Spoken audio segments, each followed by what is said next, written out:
travail, c'était sur le potentiel de développement des vergers hyper diversifiés à l'échelle du territoire drômois. Donc on est allé, pour, un poil plus loin au niveau du département de l'Ardèche aussi pour certains acteurs, mais sinon c'est vraiment sur le territoire drômois que je me concentre et donc l'objectif c'était, hop, je sais pas si ça marche. Je peux pas passer les slides.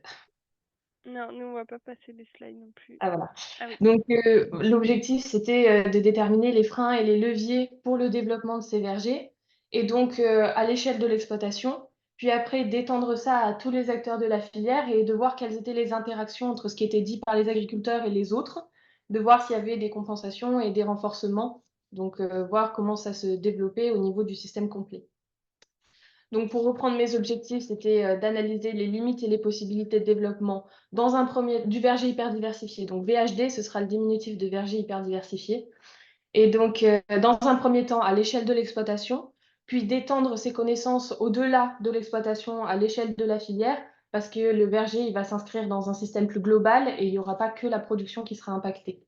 Et donc après, ce travail, il cherche aussi à donner des pistes pour, revoir la reconception, du verger circulaire et aussi, donner des billes pour les futurs, prototypes de vergers qui pourront être mis en place à Gautron.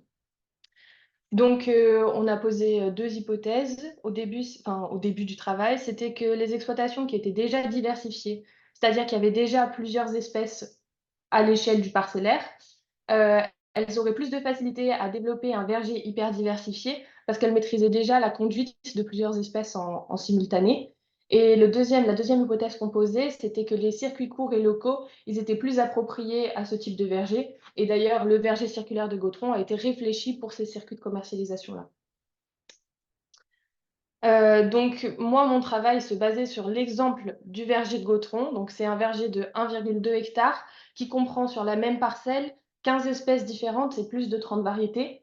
Donc on est vraiment sur un système complexe avec, un design aussi qui est fait pour, limiter l'arrivée et l'installation des ravageurs et donc je l'ai utilisé comme exemple lors, de discussions. Donc ça, c'est les discussions avec les différents acteurs de la production, un peu d'amont, un peu d'aval et donc voilà, autour de cet exemple de l'hyperdiversification, j'ai pas utilisé le verger circulaire comme une référence, mais vraiment comme, une illustration de ce dont je parlais.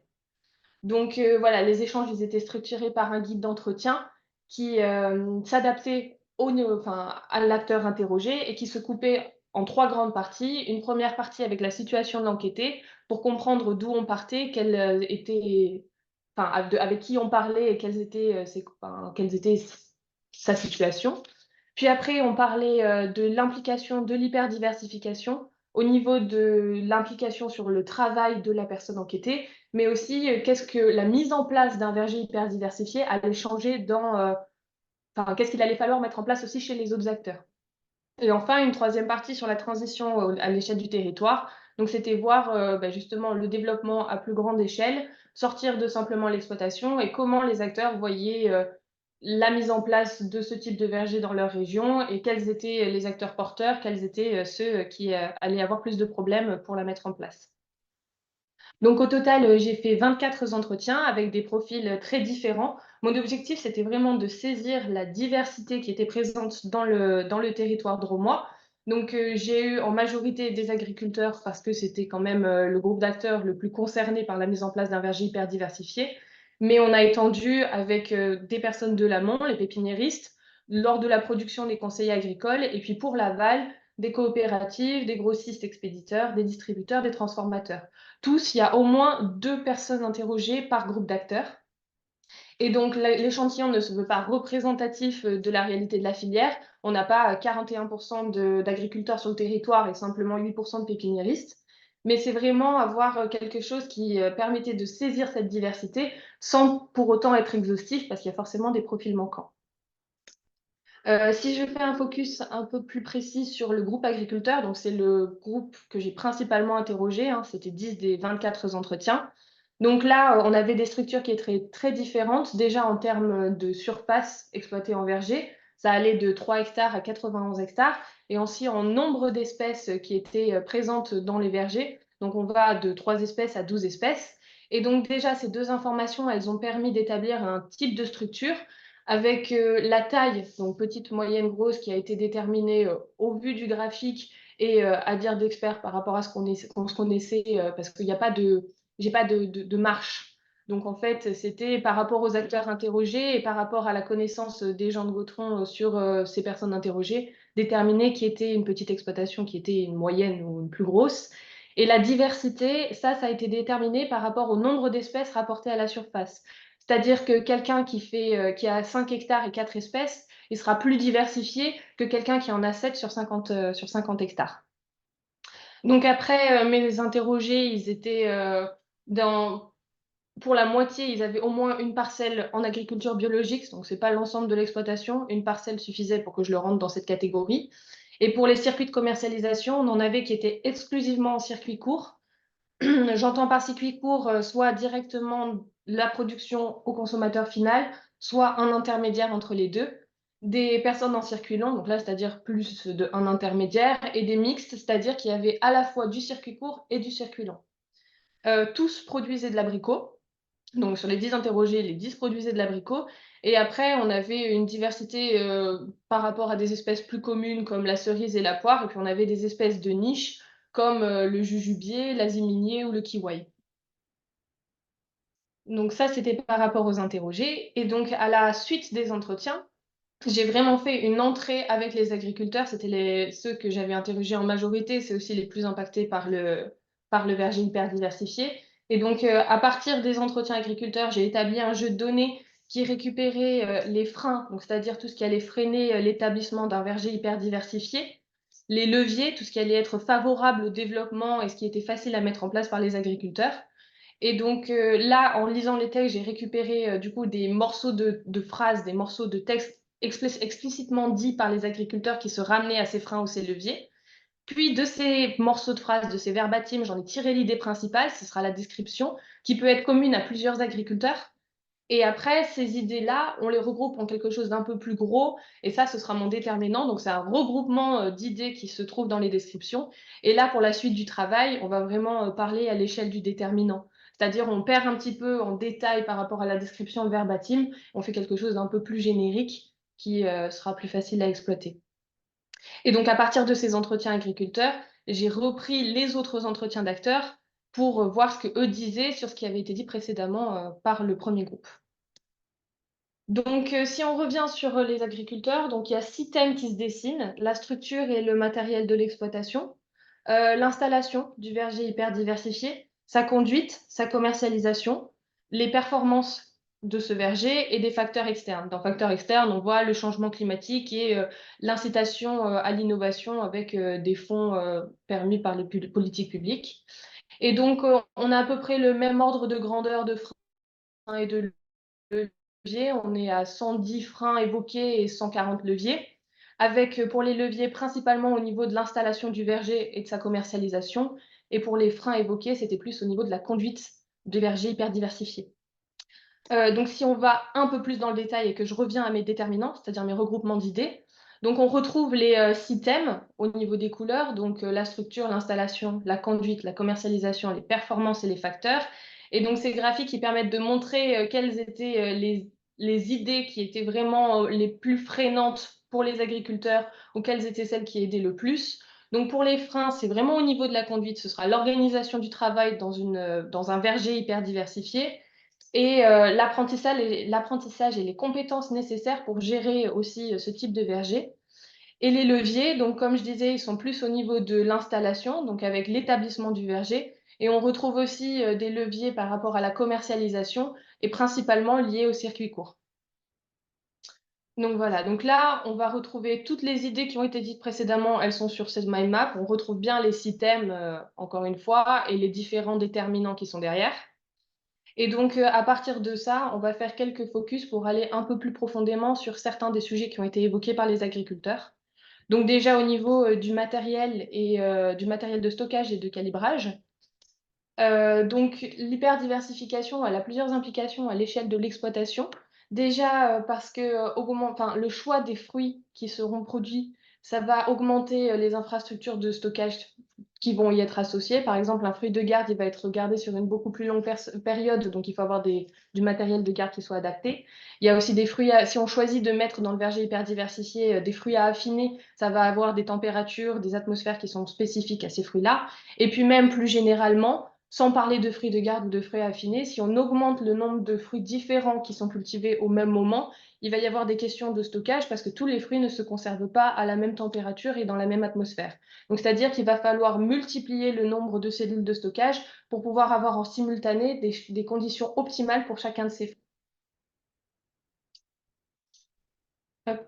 Et donc voilà, donc ça c'était par rapport au stockage, mais on a aussi des questions qui se posent au niveau du calibrage, parce qu'une calibreuse peut traiter plusieurs fruits, mais tous les fruits ne peuvent pas être traités par la même calibreuse. C'est-à-dire que la machine pourra gérer par exemple des abricots et des pêches, mais ne pourra pas gérer des pommes. Donc c'est-à-dire que si jamais l'agriculteur fait son conditionnement pour tous les fruits qui sortent de son verger, il va falloir qu'il multiplie le nombre de machines pour pouvoir répondre à l'ensemble des fruits. Et augmenter le nombre de machines, c'est du coup aussi augmenter l'espace accueillant ce matériel. Et donc ça, c'est quelque chose à anticiper en amont de lancer son verger. Et là, un des leviers qui était proposé pour la gestion des frigos, c'est de choisir ces espèces pour ne pas avoir des fruits en stockage au même moment. C'est-à-dire qu'il n'y ait pas de chevauchement et qu'on puisse adapter de manière optimale température atmosphère à un fruit avant de le finir et de passer à un autre. Donc ça, c'était par rapport à l'infrastructure. Mon deuxième point, il est au niveau de la conduite du verger et plus précisément de l'organisation du travail. Donc, le premier frein évoqué, qui a été évoqué par 9 des 10 agriculteurs interrogés, c'est la gestion des intrants et plus spécifiquement des traitements dans un verger mélangé entre espèces et variétés. Parce que il y a des questions de dérive, il y a des questions de produits qui sont homologués sur certains fruits, qui ne sont pas homologués sur d'autres. On a des stades aussi, des stades phénologiques qui ne sont pas forcément les mêmes au même moment, suivant ne serait-ce que les variétés. Et donc, comment on fait pour qu'en traitant une espèce, on n'ait pas une dérive sur les autres et que du coup, on ne puisse plus commercialiser les autres? Cette question qui se pose au niveau des traitements, elle se pose aussi au niveau de la fertilisation et de l'irrigation, où un mélange intraparcellaire, c'est compliqué l'apport hydrique et l'apport de fertilisation pour chaque arbre, et donc on perd cette optimisation. Et en effet, il y avait un levier qui avait été proposé, c'était d'avoir une conduite simplifiée, c'est-à-dire qu'on nourrit et on irrigue tous les arbres de la même manière, mais donc on perd en efficience et on perd ce que aujourd'hui les agriculteurs tentent de faire, qui est d'optimiser le plus possible le besoin de l'arbre et ce qui est apporté. Au niveau de l'organisation du travail, il y a une autre difficulté qui se pose au niveau des opérations culturales, au niveau surtout de la main-d'œuvre, parce que la main-d'œuvre, c'est le premier poste de charge dans les vergers. Et donc, c'est dans un verger hyper diversifié où les différents arbres d'une même espèce sont répartis un peu partout, mais ne sont pas en continu. C'est comment on divise la main-d'œuvre, comment on fait des équipes dans le verger et comment on répartit le matériel en conséquence pour que toutes les équipes aient ce qu'il faut en quantité suffisante pour pouvoir être le plus efficace possible. Donc ça, c'est pour le matériel, mais on a aussi les temps de déplacement. Vu que les arbres ne sont pas forcément proches les uns des autres, les personnes vont devoir se déplacer d'un arbre à l'autre et on va avoir une perte de temps dans ces déplacements. Et cette perte de temps, c'est aussi un coût pour l'agriculteur. Un des leviers qui a été proposé, pas pour la récolte, mais pour la taille et l'éclaircissage, c'est pour simplifier le travail pour la main-d'œuvre, c'est de vraiment faire espèce par espèce. Donc, c'est-à-dire, on fait toutes les pommes d'un coup et puis après, on travaillera les poires pour faciliter l'organisation des tâches et l'organisation des équipes. Mon troisième focus, il se fait au niveau de l'installation du verger et donc les choix qui sont faits lors de son établissement. Donc ça, c'est l'un des premiers postes de marge de manœuvre et de levier, c'est-à-dire que c'est à ce stade-là du verger qu'on peut anticiper plusieurs des problèmes qui ont déjà été évoqués, donc que ce soit le stockage ou que ce soit le travail et les problèmes au niveau du travail. Donc déjà, les leviers et les questions vont se poser au niveau des surfaces concernées. Les agriculteurs, ils voient le verger hyper diversifié plus sur des petites parcelles proches de la ferme pour pouvoir rapidement aller chercher le matériel nécessaire ou emmener les petits volumes de production directement jusqu'à la ferme. Le deuxième point, ce sera au niveau des choix des espèces, suivant le contexte pédoclimatique de l'exploitation agricole, parce que toutes les espèces ne sont pas forcément adaptées à tous les sols. Donc le choix du porte-greffe réduit déjà cette problématique, mais elle peut être aussi déjà anticipée et adaptée vraiment au contexte de l'exploitation agricole. Et puis le choix des espèces, il peut aussi être fait en fonction du besoin en traitement. Donc on a vu au niveau de l'organisation du travail que c'était l'un des plus gros freins vus par les agriculteurs. Dès l'établissement, on peut choisir des espèces qui ont le moins besoin de traitement, comme les fruits à coque, ou qui ont des résistances génétiques à certaines maladies, ou encore des variétés précoces qui du coup vont échapper aux grosses vagues d'agresseurs qui vont avoir plus tard dans la saison. Enfin, les leviers, ils vont aussi, et les leviers majoritairement, mais aussi des freins, vont se trouver au niveau du design de l'exploitation, de la parcelle, pardon, avec le degré de diversification, parce que la majorité des agriculteurs se posent la question le verger hyper diversifié, oui, autant que celui qui avait été donné en exemple. Donc, autant que le verger circulaire, ça paraît compliqué. Le mélange intra-rang semble peu envisageable, le mélange intraparcellaire beaucoup plus. Et donc, c'est à quel point on peut réduire cette diversité qui est dans le verger pour avoir quelque chose qui soit quand même utilisable et qui soit à la fois productif et rentable. Et donc, cette question de productif et rentable, elle se pose aussi avec le nombre d'arbres par variété qui va être planté pour avoir un volume qui puisse être commercialisable à la fin, et aussi l'organisation de ces arbres pour pouvoir gérer les déplacements dans la parcelle et limiter ces pertes de temps entre deux arbres qui produisent au même moment, comme ça avait été évoqué plus tôt. Enfin, le dernier focus que je vais faire, il est au niveau de la commercialisation et plus précisément de la commercialisation dans les circuits longs. Donc déjà, pour les agriculteurs, les circuits longs, ils ont besoin de volume, c'est-à-dire qu'il est commun de commercialiser à la palette, donc c'est-à-dire qu'il va falloir pouvoir produire une palette de produits. Donc un produit, c'est une espèce, une variété pour pouvoir être commercialisé après. Et c'est aussi des variétés référencées parce que ils considèrent que chaque maillon de l'aval va avoir des préférences sur les espèces qu'il va vouloir travailler et sur les variétés.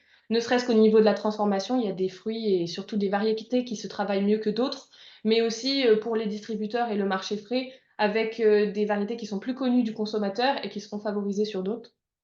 D'ailleurs, pour le marché frais, on a aussi des freins qui sont liés aux critères visuels et critères esthétiques de la production, qui sont quand même assez stricts et où il y avait des doutes qui étaient émis par rapport à ce qui sortait du verger hyper diversifié. Est-ce que ça pourrait correspondre à ces critères de qualité? Et aussi, il y a un conditionnement qui est spécifique au client, c'est-à-dire que chaque client va vouloir un emballage particulier par rapport au type de fruit, et que plus on augmente le nombre de fruits qui est produit sur une parcelle, et plus il va falloir multiplier les types de conditionnement qui y seront associés. Les marges de manœuvre des circuits de commercialisation qui ont été évoqués, c'est que les coopératives et les organisations de producteurs acceptaient les petits volumes de variétés qui étaient déjà référencés. C'est-à-dire que s'ils travaillaient déjà une variété donnée, ils accepteraient les petits volumes, même si en soi, c'est pas suffisant pour être commercialisé, mais agrégé à ceux qu'ils ont déjà, ça permet d'être compétitif et d'apparaître sur le marché. Les adaptations données par les agriculteurs par rapport les adaptations des circuits de commercialisation selon les agriculteurs, c'est la création d'un débouché zéro traitement, notamment au niveau de la transformation, pour pouvoir valoriser justement cette production dans un verger qui est difficile à traiter et donc pouvoir quand même valoriser cette production. Et au niveau du marché frais, ce serait avec la mise en place d'une filière et de marques spécifiques. Donc on a la même idée, c'est de valoriser une production qui est au-delà du bio. Et donc après, les adaptations qui peuvent être faites par les producteurs, c'est le regroupement de producteurs pour agréger les petits volumes et arriver à quelque chose de plus gros. Donc là, on a la même idée que les coopératives ou les organisations de producteurs qui avaient été citées avant, mais avec vraiment cette idée on regroupe des agriculteurs qui font du verger hyper diversifié pour cumuler ces petits volumes et avoir quelque chose de commercialisable. Donc tout ça, c'est ce qui avait été dit par les agriculteurs. Et donc maintenant, on peut rajouter pour la commercialisation ce qui a été dit par les autres acteurs de l'aval interrogés.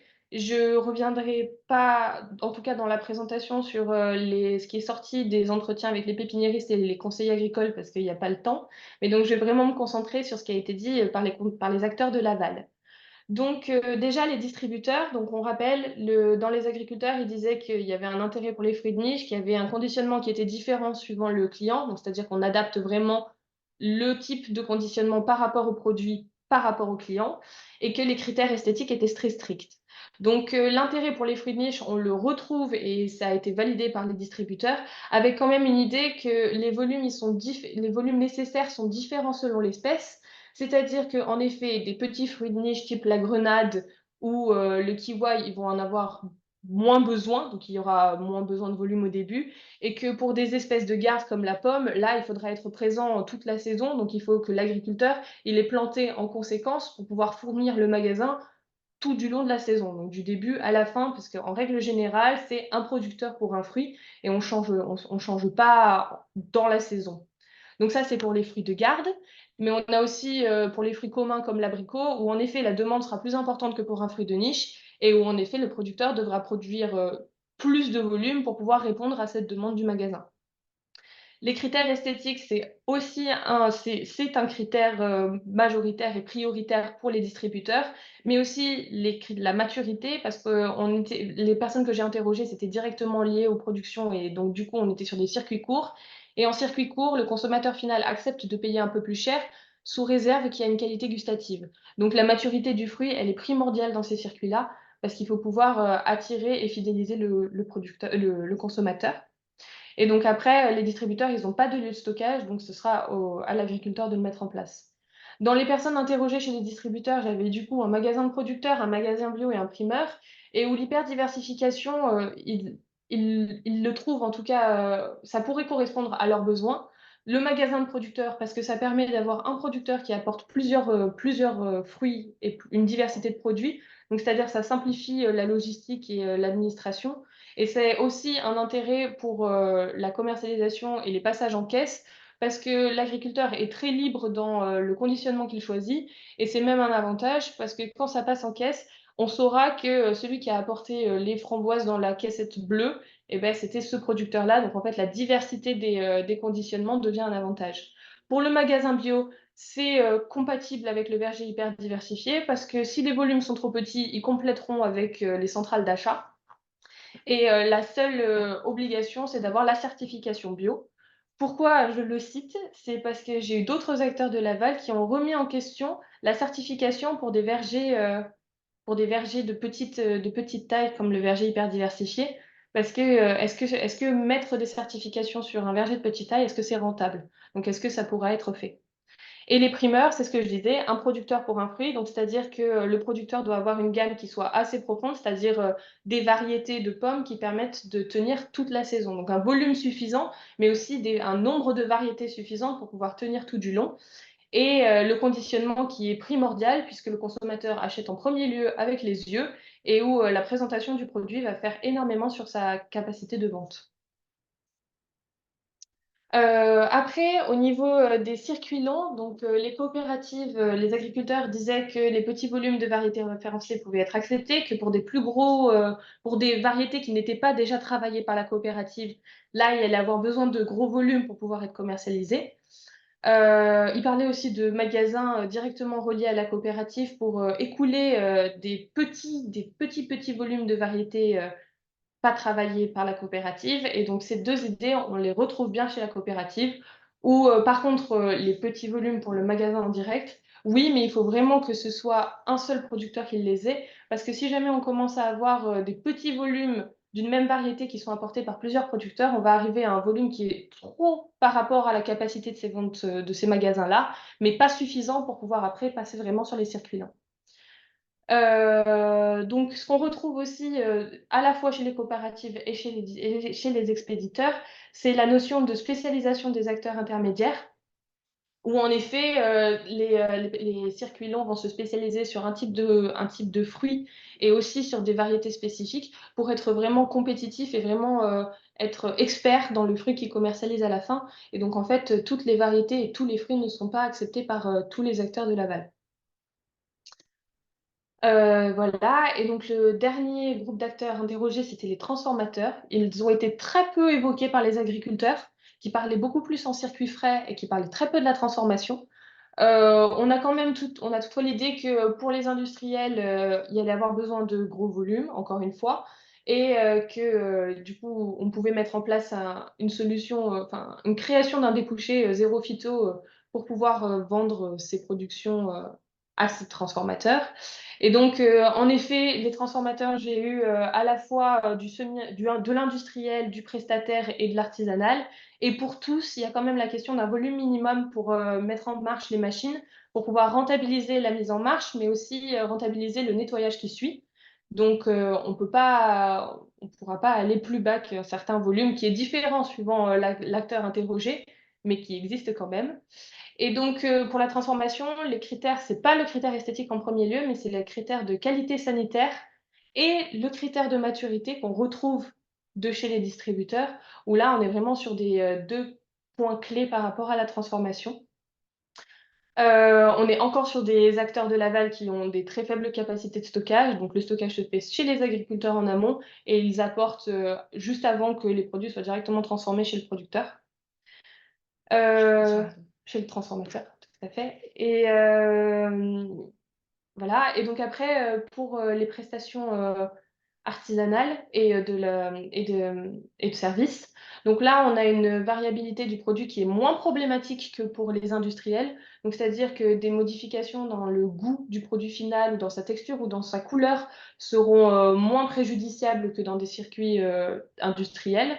Et donc, pour la prestation, la personne que j'ai interrogée, ils acceptaient même de mélanger différentes variétés pour pouvoir avoir des volumes plus conséquents. Voilà, ce qui n'est pas le cas du coup chez l'industriel, où pour l'industriel, on demande au produit final d'avoir une stabilité dans le temps qui se retrouve chaque année. Donc, c'est-à-dire qu'un produit que vous auriez mangé 10 ans avant, il faut qu'il ait le même goût 10 ans après. Donc, pour qu'il ait exactement les mêmes propriétés, il faut que les choix des fruits au début soient aussi très similaires. Donc, pour reprendre un petit peu tout ce qui a été dit, donc les agriculteurs et les autres acteurs, donc pépiniéristes et acteurs de l'aval, considèrent que les circuits courts sont quand même les circuits les plus appropriés pour un verger hyper diversifié, notamment parce que dans les circuits longs, on va avoir un besoin d'homogénéité de la production, d'homogénéité de la qualité de la production et un besoin de volume qu'ils ont eu du mal à envisager pour un verger hyper diversifié. Et le choix du circuit de commercialisation, du coup, est très lié. Non, c'était donc ça, j'ai bien perdu le choix des circuits de commercialisation. Et donc, pardon, c'est le nombre d'espèces déjà présentes à l'échelle de l'exploitation, donc la diversité qui est déjà présente à l'échelle de l'exploitation. C'était vu en effet comme un avantage par les agriculteurs, puisque une personne qui a déjà 7 espèces sur son exploitation imaginait facilement mettre ces 7 mêmes au sein d'un verger hyper diversifié. Il connaissait déjà la conduite, il savait déjà à quel moment il allait falloir faire quoi. Ce qui a pu être surprenant et ce qui a surpris j'ai déjà fait 2 restitutions aux acteurs et à l'unité de Gautron. Et donc, ce qui est ressorti comme surprenant, c'était la notion des espaces de stockage qui n'avaient pas forcément été pris en compte comme un frein premier à l'hyperdiversification, mais qui, en fin de compte, a été pas mal évoqué par les personnes interrogées, autant par les producteurs en termes de problématiques que ça allait apporter, que par les personnes de l'aval dans le fait qu'ils n'avaient pas de capacité de stockage et que ça allait vraiment être une problématique agriculteur. Une autre chose qui peut être considérée comme surprenante, c'est l'intérêt des transformateurs pour le verger hyper diversifié. Autant dans les entretiens que lors de la restitution, on a vraiment une volonté des transformateurs interrogés, en tout cas, de s'inscrire dans dans ces dynamiques de changement et vraiment prendre part à ce qui allait se faire et préparer la suite pour eux. Mon travail, il a quand même mon travail, il a des enfin, oui, il y a des profils manquants déjà dans les groupes des personnes interrogées. Par exemple, pour, les transformateurs, encore une fois, pour finir sur eux, j'ai eu un industriel, mais qui était très ancré sur le territoire. Ce serait peut-être aller voir, des personnes, encore à plus grosse échelle ou aussi au niveau, des agriculteurs interrogés, peut-être aller voir quelqu'un qui fait soit de la transformation à la ferme, soit, des profils un peu plus atypiques. Et aussi, du coup, des groupes d'acteurs qui n'ont pas été interrogés du tout, type les politiques publiques avec justement le financement de ce type de verger ou de la restauration collective pour voir est-ce qu'ils pourraient être intéressés par ce type de production, les volumes qui en sortent. Et donc après, la fin de ce travail, c'était aussi réfléchir à des futurs prototypes. Et donc là, on avait vraiment, je suis partie de mon exemple, donc le prototype expérimental. On a vu les problématiques et les besoins des vergers commerciaux, qu'ils soient en circuit long ou en circuit court, qu'ils soient déjà diversifiés ou non. Et donc là, les marges de manœuvre et ce qui est adapté est plus ou moins important suivant le profil, des personnes interrogées. Mais donc, on voit quand même qu'il y a une question, de volume minimum dans tous les cas, que ce soit en vente directe ou que ce soit en circuit court, que ce soit en circuit long. Donc c'est bien réfléchir au nombre d'espèces et au nombre de variétés qui sont mis à l'intérieur. Et aussi, le fait que, le mélange intraparcellaire est envisageable et n'est pas rejeté par les agriculteurs, contrairement à un mélange intra-rang qui, là, crée une trop grosse complexité, pour les agriculteurs. Donc là, on a fait un petit peu, le tour, de ce que j'ai fait, durant ces, 6 mois de stage. Et si jamais, vous avez des questions ou des remarques, bah, n'hésitez pas.